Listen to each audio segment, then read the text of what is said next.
Sir, please. I haven't eaten in 2 days. Could I have whatever you're not gonna finish? Just the leftovers.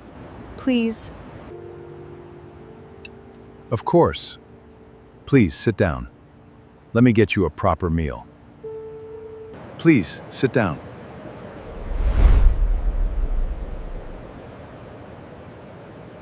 What is your name? That necklace. Where did you get it? Where did you find that? My father gave me this when I was just a baby. It's the only thing I have left of my family. The only thing I never let go of. Ever. This can't be. This is impossible. I gave that necklace to my daughter. What? Dad? Is it really you? The gold fork froze halfway between the plate and Edward Calloway's lips. She was standing at the edge of his table, barely 20, he guessed, wearing a grey hoodie with a tear at the left shoulder, jeans worn white at both knees, and sneakers so destroyed that the right sole had separated and flapped slightly when she walked. Over one shoulder she carried a black garbage bag, knotted tight at the top, bulging like it held everything she owned, which he realized it probably did. She wasn't looking at him, she was looking at the breadbasket. "Excuse me, sir." Her voice was barely above a whisper. "I'm sorry to interrupt. I saw you were almost done, and I was wondering, if you're not going to finish, if maybe I could have what's left, the bread, whatever you don't want." The restaurant, Greystone, Chicago's most exclusive dinner reservation, with a 6-month wait list and a dress code printed on matte black cardstock, went absolutely silent. A woman in pearls at the next table set down her wine glass with an audible click. A man in a charcoal suit stopped his fork mid-air and stared. Marco, the floor manager, slim, with a precise part in his hair and the practiced smile of a man who had spent 20 years making problems disappear quietly, was already crossing the room in long, efficient strides. "Miss," he touched her arm, "you can't be in here. I've asked you before. Let's go outside before I have to call someone." "Don't touch her." Edward's voice came out quiet. It didn't need to be loud. In 30 years of boardrooms and hostile negotiations, Edward Calloway had learned that the quieter a man spoke, the more a room leaned in to hear him. Every person within 20 feet leaned in now. Marco released the girl's arm. "She's not leaving," Edward said. He looked at the girl. "Sit down, please." She blinked at him, looked at the empty chair across the table, looked back at him like she was trying to find the angle, the punchline, the catch. "Sir, I apologize for this," Marco said smoothly. "But this individual has been asked multiple times." "Marco," Edward still hadn't raised his voice. "Bring a clean place setting and the bread service again. Thank you." Marco stood very still for one beat. Then he turned and walked toward the kitchen. The girl sat. She perched on the very edge of the chair, her garbage bag clutched against her chest like a shield, her eyes watchful and ready to run.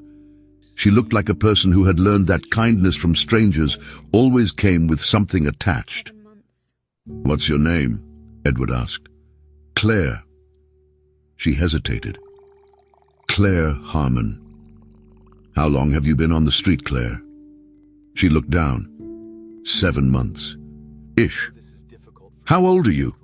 22. Edward poured water into the empty glass across from him and pushed it toward her. She wrapped both hands around it immediately, the way a person does when they've been cold for a long time. "You don't have to tell me anything," he said, "but I'm not going anywhere for another hour, and neither are you, so you might as well eat something that isn't my leftovers." She almost smiled. It crossed her face and disappeared quickly, like she'd caught herself doing something dangerous. The bread came. She took a piece and didn't inhale it, which told him she had more self-control than most people who had eaten that day. She ate carefully, watching him. "Why are you doing this?" she asked. "You don't know me." "No," he agreed. "I don't." "People don't just..." She stopped, started again. The last person who bought me food wanted something. Everyone wants something. That's probably true, Edward said. I want to finish my dinner without feeling like garbage for the rest of the evening. Does that count? This time the almost smile lasted a half-second longer. Food arrived. She ate slowly, deliberately, with the quiet focus of someone rationing an experience they weren't sure they'd have again. Edward ate too. They talked, carefully at first, the way strangers do in waiting rooms. She was from Indianapolis. She'd come to Chicago 18 months ago chasing something she described vaguely as a situation that didn't work out. She'd had a job at a laundromat. Then she hadn't. She'd had a room in a house with 4 other people. Then she hadn't. She did not mention family. He noticed. She reached for the breadbasket at the same moment she leaned forward, and the neck of her hoodie fell open slightly, and Edward Calloway stopped breathing. It hung against her sternum on a thin gold chain. Small, unassuming, easy to miss. A pendant in the shape of an open wing, set with a single chip of blue topaz at the center. Handmade, one of a kind. He knew this because he had stood in the jeweler's shop on Michigan Avenue 23 years ago and watched the man solder it shut. He had held it in his palm in the hospital hallway and clasped it himself around the neck of a 4-day-old girl before they told him she was gone. The room went sideways. "That necklace," he said. His voice came out wrong. She noticed. Her hand went to it instinctively. Protective. "Where did you get it?" he asked. She watched him for a moment. "I've always had it. It's the one thing I've always had." A pause. "Why?" Edward set down his fork. His hands were not steady. "I had that necklace made in 1999 at a shop on Michigan Avenue. The jeweler's name was Hartman. He made exactly one." Claire was very still. "I gave it to my daughter," Edward said, "the week she was born, before her mother disappeared with her. Before every lawyer and private investigator I hired for the next 12 years came back with nothing." The woman in pearls at the next table had stopped pretending not to listen. Marco stood motionless near the host stand. Claire's hand was still pressed flat against the necklace, against her sternum, like she was trying to keep her heart from coming through her chest. "My name," she said slowly. "The one on my birth certificate. The one I found in a box in my foster mother's closet when I was 16. It's not Claire." She swallowed. "It's Eleanor. Eleanor Calloway." For a long moment, neither of them moved. The restaurant had ceased to exist. Chicago had ceased to exist. There was only this table and this girl, and 23 years collapsing into a single point. Edward Calloway, who had not cried in a boardroom or a courtroom or a hospital or a lawyer's office in over 2 decades, put both hands flat on the white tablecloth and lowered his head. She reached across the table, not quickly, carefully, the way she did everything, and she put her hand over his. They sat like that for a long time.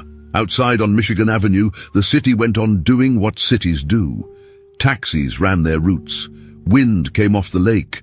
In Greystone, Marco quietly turned away every new reservation for the rest of the evening, without being asked, without explanation. Some things you just know. That's the kind of moment that changes everything, for both of them. If you've ever felt like you were exactly where you were supposed to be, even when you had no idea why, that's what this was.